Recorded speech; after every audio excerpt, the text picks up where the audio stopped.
another episode of Down at 216 hosted by your boy Will here, man. How y'all doing? How y'all feeling today as we get into another interesting video topic? Now, I am tired, man. I will not lie to y'all. I feel like it's been the news, like, dropped every single day. Like, I just did a video, and now here come another video. Some more stuff. And then after camp, we probably gonna have to make like another video. So then it's gonna be another video on Friday. So make sure y'all hit that subscribe button, man. There's a lot of content coming out. I feel like the news feed for the Browns just been like something every day.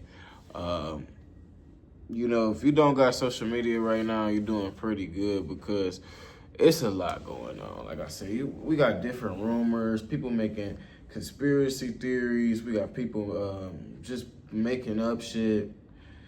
You really don't know what to believe. You don't know what's gonna happen. People saying it's gonna, he's about to get traded. All these different rumors. But I like to always go off what's actually going on in the results of the situation. We can always look at like what something may not be, what it could be. At the end of the day, Dillon Gabriel and Kenny Pickett got somewhat hurt. Joe Flacco is 40 years old. You shouldn't expect him to play in the preseason game. But, you know, with Kenny Pickett and Dillon getting hurt, it just goes to show you that, you know, how durable are they going to be playing behind a subpar offensive line. And I like our offensive line, but, you know, they're going to get sacked. You know, Deshaun Watson was still one of the most sacked quarterbacks. Jameis Winston got a lot of sacks.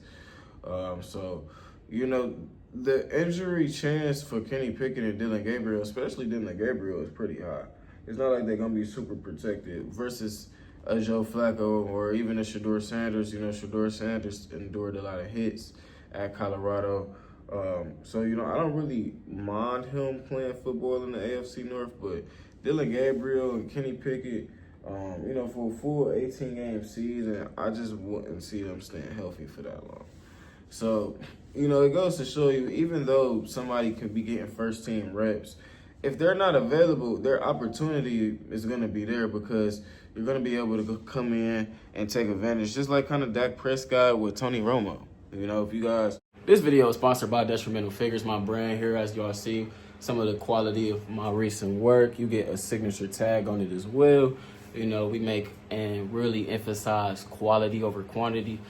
So, you know, we try to take and make sure we use the best materials to come up with our shirts and the best designs. Make sure y'all following us on Instagram, Detrimental Figures. So y'all can also get the description down below and hit the link for a shirt. Everything I drop is limited edition. So unfortunately, this shirt is sold out. I don't have any more, but I have different things coming up similar to it. So keep in mind, and I'll keep you guys updated with some of my new stuff throughout these videos coming up. Remember that situation where, you know, Dak just had an amazing camp. Shedeur Sanders can come out and have a good preseason game and lead into it. Now, if he play bad, I'm not really going to be stressing about it. You know, I'm not going to be trying to hang him by the cross or you know, be, hey, he's not the person I thought he was. It's just going to be one game. He's going in there. He hasn't even had a practice with the ones yet. So he's probably going to play twos versus ones. It's on the road. Carolina is pretty rowdy right now. You know, they starting to believe in Bryce Young. They starting to believe in that team. Their fans starting to come together. They starting to sell out preseason events. When teams start selling out, like, training camp and shit, that's how you know they about to start turning around. I wouldn't be surprised if Carolina is decent this year. You know, and doing some things in that division, with that division looking the way it is. Y'all know Baker is usually due for a regression year after having a good season. So we're going to see if Baker Mayfield can string together 2 good seasons in a row. But they do got Tyler Sloth in that division, so he's trash. And then who's the other guy? What's the last team in there? The Titans. So, yeah, Cam Ward, they're going to probably make some noise. I wouldn't be surprised if the Titans was the team making some noise in that division, to be honest with y'all. And I like the Falcons, too.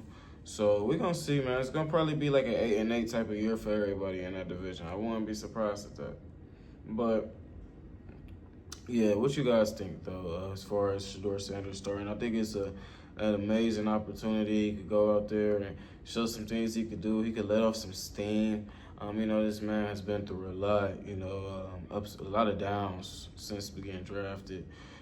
You know, with his father having cancer, they prank called him, you know, on draft night and faked like he was getting drafted and he wasn't. He slid to the 5th round. You know, people talked about him. So, you know, it's good that he's able to have this game and, you know, you can really see what somebody made of when they coming off, you know, adversity. I remember Isaiah Thomas' sister died, and he came out, I think he had like 42 points in the playoffs. Isaiah Thomas, my height, he had like 42. It's like certain stuff, when certain people go through it, it bring out the best of them. So it's interesting to see what's going to happen. But like I said, if he play bad, it's not the end of the world. At the end of the day, he's being kind of thrown out there. So, and I feel like it's kind of storybooked right now, man. It's so weird because people are worried about the wrong stuff. And Dylan Gabriel can have a hamstring issue for the rest of the year. Kenny Pickett can have a hamstring issue for the rest of the year. We would never know. You know, this one little injury could be the reason that he starts. You never know with the NFL, especially with the Cleveland Browns. So, and then imagine if something happened to Joe Flacco. Then what?